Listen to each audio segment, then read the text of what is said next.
But let me start with a question to the unions. Guys, look at the result of the Upper Hunter by-election in New South Wales. Labor smashed just 21% of the votes because it wasn't seen as fair dinkum in standing up for workers' jobs, especially coal workers.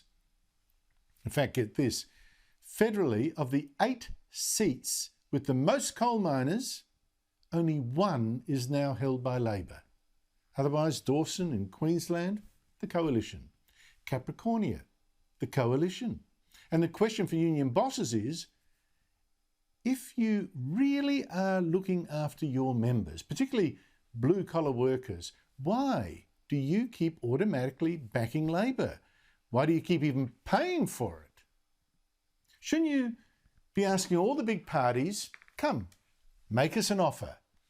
Best offer wins our support. No more Labor taking unions for granted, selling unions out, particularly their workers, to global warming policies, to green madness that costs members their jobs. Now, there is a precedent for this approach. 2004. Prime Minister John Howard, back then, made a deal with the forestry branch of the militant CFMEU of all unions. He would save the jobs of Tasmanian forest workers from radical green policies being pushed by Labor. And he did. Their deal helped the Liberals to take 2 Tasmanian seats from Labor, and the Liberals won the election. And I wonder, could history now repeat, and should it?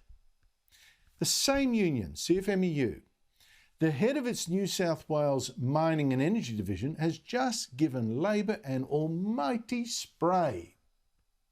Peter Jordan said federal Labor leader Anthony Albanese should stop developing Labor's policies in inner city coffee shops, or risk losing 3 federal seats in just the Hunter Valley alone at the next election.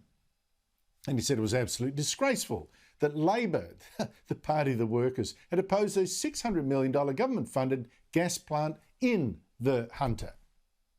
And you can see why he's angry. I mean, global warming policy means expensive electricity. Expensive electricity means heavy manufacturing companies can't afford to stay in business, and blue-collar workers, of course, cop it. So I ask again, why aren't the unions of these workers saying to the Liberals and the Nationals, saying to Labor, saying to One Nation, make us an offer?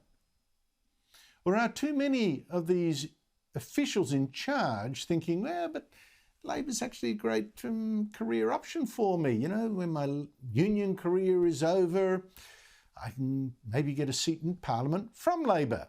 I mean, look at all those ex-union officials there right now. But workers deserve better than that. And right now, it seems to me that many are figuring that Labor is not their friend.